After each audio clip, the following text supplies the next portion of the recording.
Hello SSC 2026 ব্যাচের হিন্দু ধর্ম ও নৈতিক শিক্ষা বিষয়ের শিক্ষার্থীবৃন্দ, তোমাদের হিন্দু ধর্ম শিক্ষা পরীক্ষাটি সামনে, সেই নিমিত্তে অধ্যায় 9 ধর্মপদ ও আদর্শ জীবন ওয়ান শট এমসিকিউ ক্লাসটি শুরু করছি। 1 নং এমসিকিউতে রয়েছে ধর্মপদ বলতে বোঝায়, ধর্মপদ বলতে বোঝায় হচ্ছে কি ন্যায়ের পথ। ধর্মপদ বলতে বোঝায় ন্যায়ের পথ। ধর্ম মানেই হলো যা ধারণ করা হয় আর যা কিছু সত্য ও ন্যায়ের উপর প্রতিষ্ঠিত, তাই কি ধর্মপথ। অন্যায়ের পথে চলাকে অধর্ম বলা হয়। তাই এখানে সঠিক উত্তরটা হচ্ছে কি অপশন গ, ন্যায়ের পথ। ধর্মাধর্ম নির্ণয়ে বেদের পরে স্থান কোনটি? বেদের পরের স্থান কোনটি? বেদের পরের স্থান হচ্ছে কি স্মৃতি শাস্ত্র। বেদের পরের স্থান স্মৃতি শাস্ত্র। হিন্দু ধর্মের উচ্চ চারটি বেদ, স্মৃতি শাস্ত্র, সদাচার ও বিবেকের বাণী। এর মধ্যে বেদ হলো প্রথম এবং শ্রেষ্ঠ, তার ঠিক পরেই কি স্মৃতি শাস্ত্রের অবস্থান। তাই এখানে সঠিক উত্তরটা হচ্ছে কি অপশন খ, স্মৃতি শাস্ত্র। আমরা ধর্ম পালন করি কেন? আমরা ধর্ম পালন করি হচ্ছে কি মোক্ষ লাভের জন্য। মোক্ষ লাভের জন্য।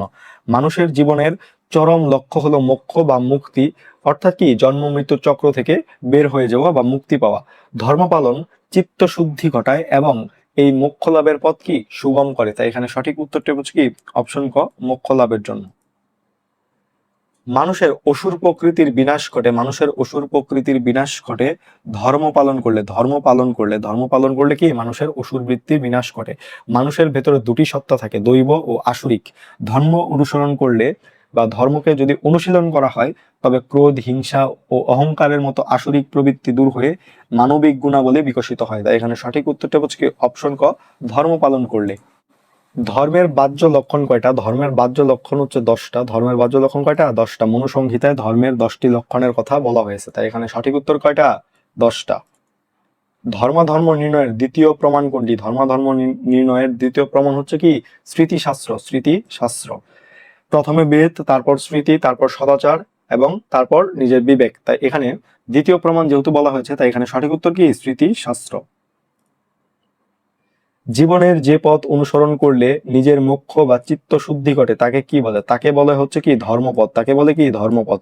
যে কাজ করলে মন পবিত্র হয় এবং ভগবানের সান্নিধ্য পাওয়া যায়, সেটাই কি ধর্মপথ। এটি কেবল আচার নয়, বরং জীবনধারা। তাই এখানে সঠিক উত্তরটা হচ্ছে কি ধর্মপথ।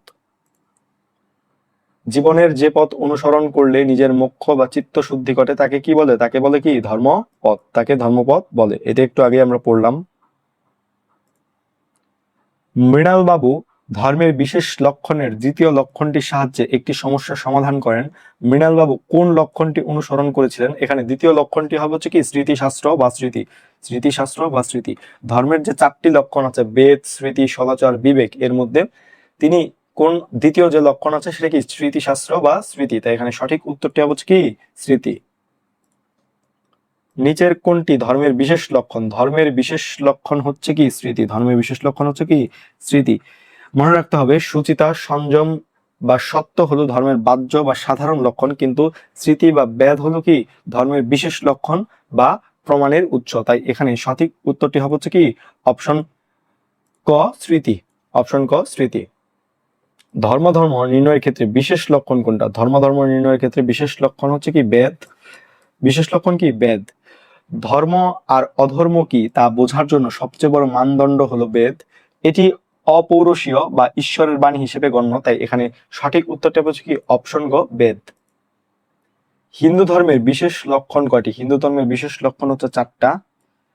শ্রীমদ ভগবত গীতা ও মনুসংহিতায় 4টি বিশেষ লক্ষণের কথা বলা হয়েছে, বেদ, স্মৃতি, সদাচার ও স্বীয় বিবেক বা প্রীতি। তাই এখানে সঠিক উত্তরটা হচ্ছে কি অপশন খ, 4টি। মানব জীবনের শ্রেষ্ঠ উদ্দেশ্য কি? মানব জীবনের শ্রেষ্ঠ উদ্দেশ্য কি ঈশ্বর লাভ। মানুষ জীবনের বা মানব জীবনের শ্রেষ্ঠ উদ্দেশ্য ঈশ্বর লাভ। অর্থ বা পূর্ণ ক্ষণস্থায়ী হতে পারে, কিন্তু পরম পুরুষার্থ হলো ঈশ্বর লাভ। ঈশ্বর লাভের মাধ্যমেই জীব পরম আনন্দ লাভ করে। তাই এখানে সঠিক উত্তরটা হচ্ছে কি অপশন গ, ঈশ্বর লাভ।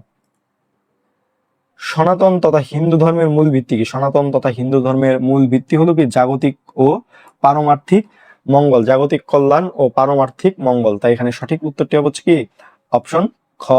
ধর্ম কেবল পরকালের জন্য নয়, ইহকালে মানুষের কল্যাণ করা এবং পরকালে পরম শান্তি বা মোক্ষ লাভ করাই হিন্দু ধর্মের মূল দর্শন। তাই এখানে সঠিক উত্তরটি হচ্ছে কি জাগতিক কল্যাণ ও পারমার্থিক মঙ্গল। কোন ব্যক্তি কখনোই ধৈর্য হারান না? কোন ব্যক্তি? ধার্মিক ব্যক্তি কখনো ধৈর্য হারান না। ধার্মিক ব্যক্তি কি কখনোই ধৈর্য হারান না। ধার্মিক ব্যক্তি জানেন যে সুখে দুঃখে ঈশ্বর তার পাশে আছেন, সবই ঈশ্বরের ইচ্ছা, তাই বিপদে পড়লেও কি তিনি অবিচল থাকেন, কারণ ভীতি বা ধৈর্য ধর্মের প্রথম লক্ষণ। তাই এখানে সঠিক উত্তরটি হচ্ছে কি অপশন গ, ধার্মিক ব্যক্তি।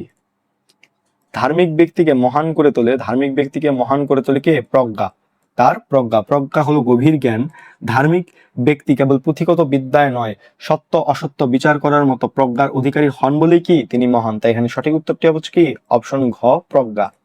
ধার্মিককে রক্ষা করে কে? ধার্মিককে রক্ষা করে হচ্ছে কি তার ধর্ম। ধার্মিককে রক্ষা করে কি তার ধর্ম। ধর্মকে রক্ষা করলে ধর্মই কি মানুষকে রক্ষা করে। তাই এখানে সঠিক উত্তরটি হচ্ছে কি অপশন খ, ধর্ম। অপ্রাপ্তি বিষণ্ণ করে না, অপ্রাপ্তি বিষণ্ণ করে না কে? কাকে? অপ্রাপ্তি বিষণ্ণ করে না ধার্মিককে। যে ধার্মিক তাকে কি অপ্রাপ্তি বিষণ্ণ করতে পারে না। ধার্মিক ব্যক্তি ফলের আশা না করে কর্ম করেন, তাই কোনো কিছু না পেলেও তিনি বিচলিত বা বিষণ্ণ হন না। তাই এখানে সঠিক উত্তরটা হচ্ছে কি অপশন ক, ধার্মিককে। হিরণ্যকশিপু কে ছিলেন? হিরণ্যকশিপু ছিলেন কে? দৈত্যদের রাজা। হিরণ্যকশিপু ছিলেন কে? দৈত্যদের রাজা। তিনি ছিলেন মহা বলশালী দৈত্যরাজ, যিনি অহংকারে মত্ত হয়ে নিজের কে কি ভগবান ঘোষণা করেছিলেন এবং বিষ্ণু ভক্তির ঘোর বিরোধী ছিলেন। তিনি তার পুত্র প্রহ্লাদকেও কি হত্যা করতে চেয়েছিলেন। তাই এখানে সঠিক উত্তরটা হচ্ছে কি অপশন ক, দৈত্যদের রাজা।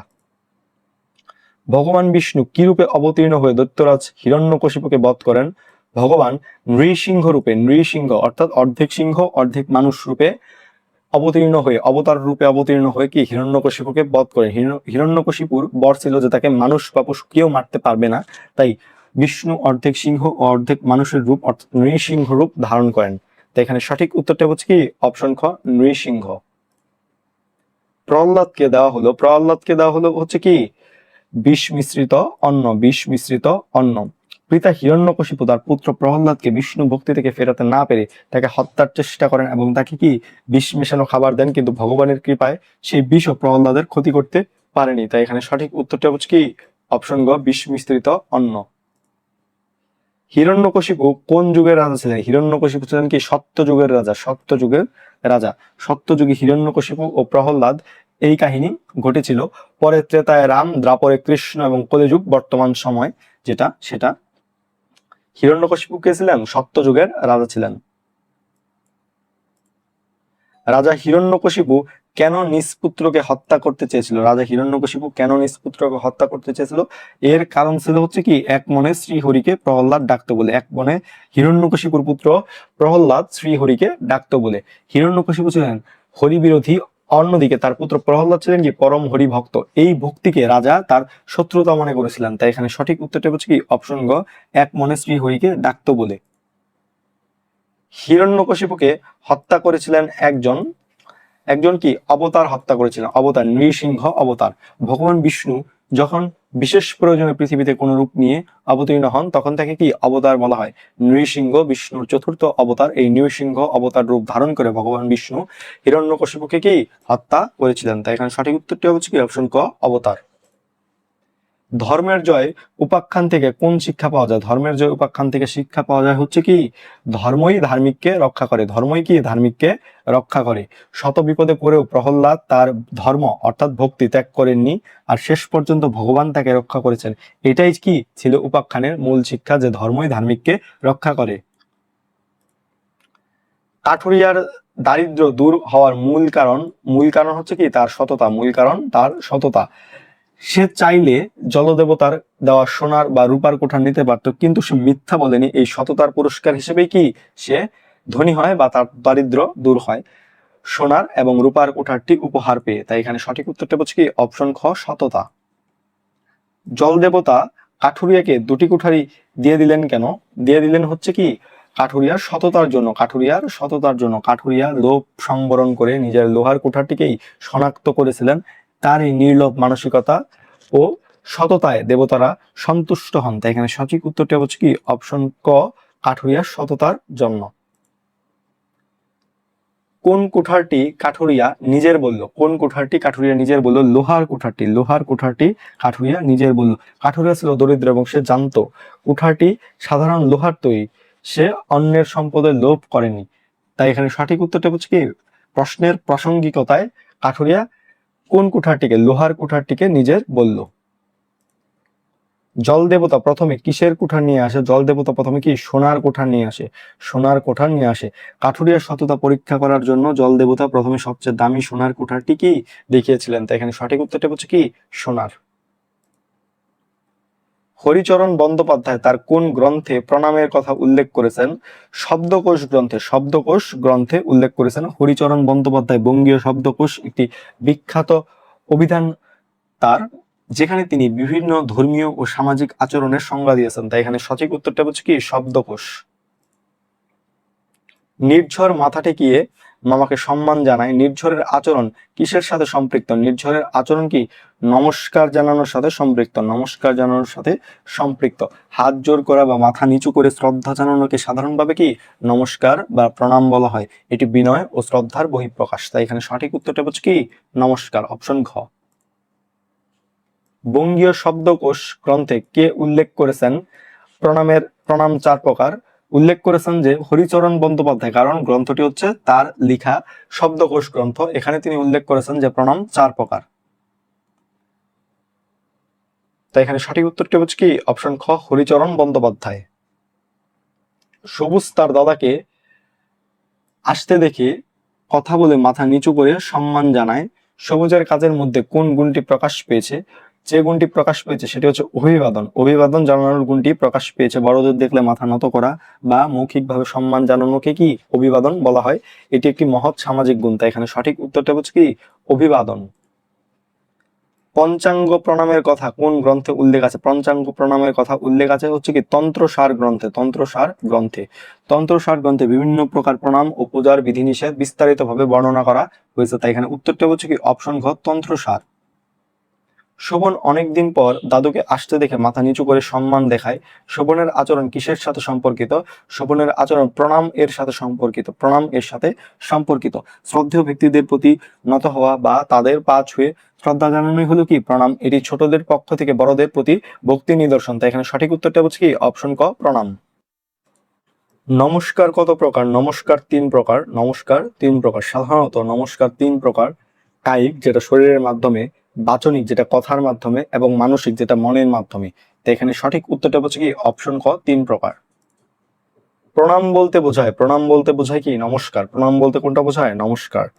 প্রণাম ও নমস্কার মূলত সমার্থক বিশেষ ভক্তিস্বরে মাথা নত করে বা ভূমিষ্ঠ হয়ে শ্রদ্ধা নিবেদন করার যে পদ্ধতি আছে সেটাকেই কি নমস্কার বা প্রণাম বলা হয়। এখানে সঠিক উত্তরটা হচ্ছে কি অপশন ক নমস্কার।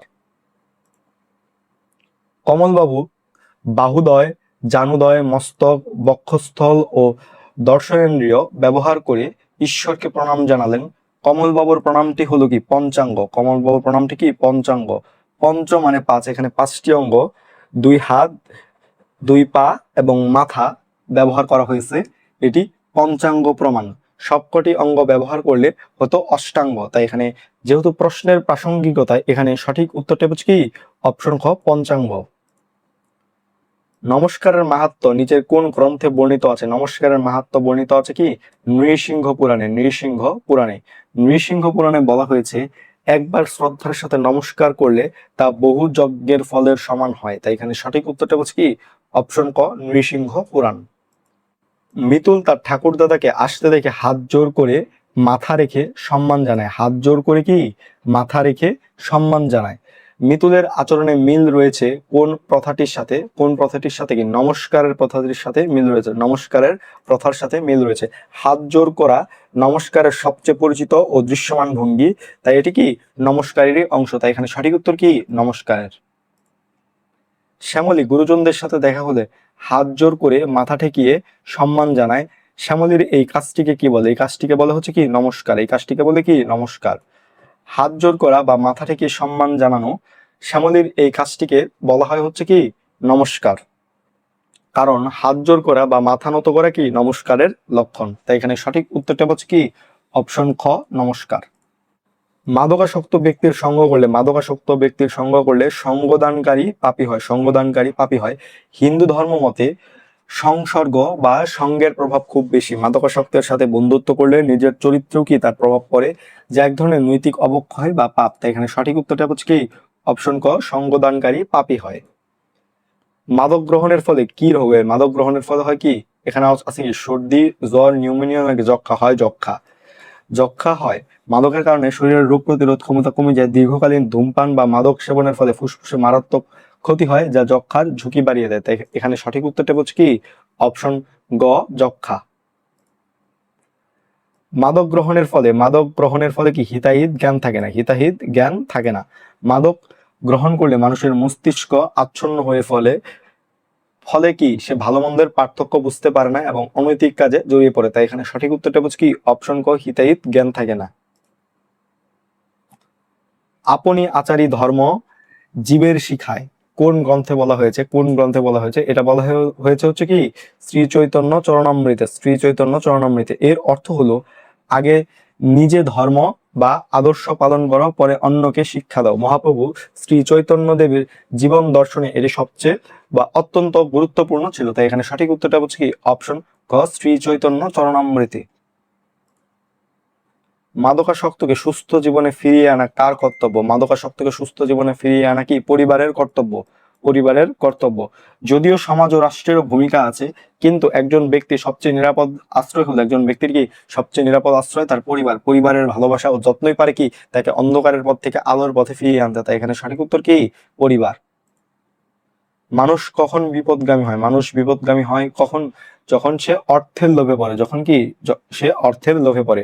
অতিরিক্ত লোভ মানুষকে অন্যায়ের পথে নিয়ে যায়। তবে অনেক ক্ষেত্রে অপশন গ যেটা আছে সঙ্গদোষ, এই সঙ্গদোষও কি বিপদগামী হওয়ার কারণ হতে পারে। তবে প্রশ্নের প্রাসঙ্গিকতায় এবং অপশনের বিন্যাসে অর্থের লোভ সবচেয়ে ভালো আনসার। তাই এখানে সঠিক উত্তরটা হচ্ছে কি অপশন ক অর্থের লোভ। তো এই ছিল হিন্দু ধর্ম ও নৈতিক শিক্ষা অধ্যায় 9 ধর্মপথ ও আদর্শ জীবনের ওয়ান শট এমসিকিউ ক্লাস। তোমাদের সকলের জন্য শুভকামনা রইল। ধন্যবাদ সকলকে। পরবর্তী ক্লাস আসছে। ধন্যবাদ।